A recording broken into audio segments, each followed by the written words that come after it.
Financial disclosures tend to be a pain for people who make a lot of money somehow while they're sitting in the US Congress. People like former Speaker Nancy Pelosi, whose net worth has increased by hundreds of millions of dollars while doing the public service that she does.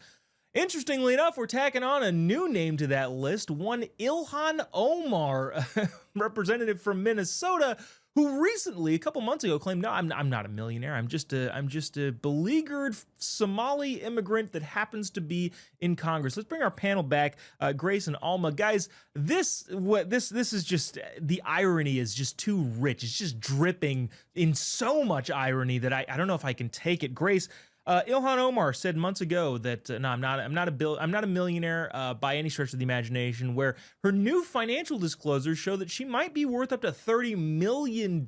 Some of the specifics of that are pretty weird, to say the least. Her and her husband's net worth climbed 3,500% over the last time she had to do her financial disclosures, which is a lot. You know, if you can find a money manager that can get you, I don't know, 10 to 15%, that's pretty good.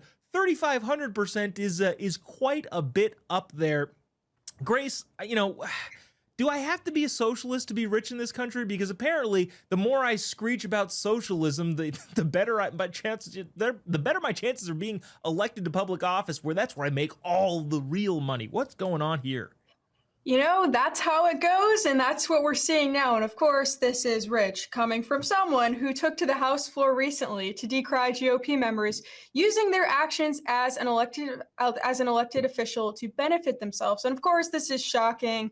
Another corrupt Marxist politician that is a complete hypocrite. And as you said, like, the details of this are even more telling. It came from her husband's winery that percentage went up that significantly. I mean, 3,500% increase is crazy. And to have that big of a net worth, I mean, it's pretty crazy that the company allegedly went from less than $1,000 in assets in 2023 to assets valued between $5 million and $25 million by the end of 2025.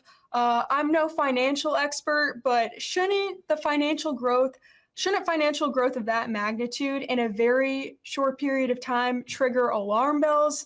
But again, another hypocrite Marxist in Congress. Yeah, again, I wish I had the returns that her and her husband are getting. Alma, Grace mentioned the winery. It has gone up 20 times in value, according to these financial disclosures. She also talked about her husband's capital fund that was, I think, $1,000 not too long ago and is now close to $25 million, or up to $25 million. The good news here, if there is good news, Alma, do you think the president, who has gone now after the mortgage fraud of several of the other the elites in our government, you think he'll take the opportunity and go, yeah, this does seem extremely fishy, we're going to look into it? Yes, seriously, I was just thinking the exact same thing. I was just wondering, how is she valuing those assets? Is she about to take a loan and she's valuing the assets to get a better rate of return? I don't know. But those kinds of returns seem like completely made up. Now, I have no evidence that this is wrong, and I don't begrudge people who do well financially because I'm a capitalist. But this is seems quite interesting that you could grow in 12 months that kind of rate. It seems quite interesting to me. And if you're going to be a true socialist, why do you accept those growth numbers? Why don't you immediately liquidate those resources so that the poor people in Minnesota can have access to your wealth?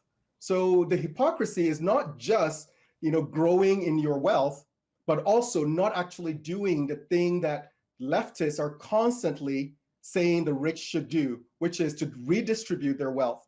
So I'm looking for the day when she has a garage sale and gives that wealth away. I'm looking forward to that event. I think it would be really interesting. Yeah, that is a great point. She should just sell everything and give it to all of the people because that's what the socialist dream is. It reminds me of Senator Sanders over there, who's got 3 houses. Which, dang man, those socialists do really, really well fighting capitalism and oligarchy or whatever the heck they're doing now.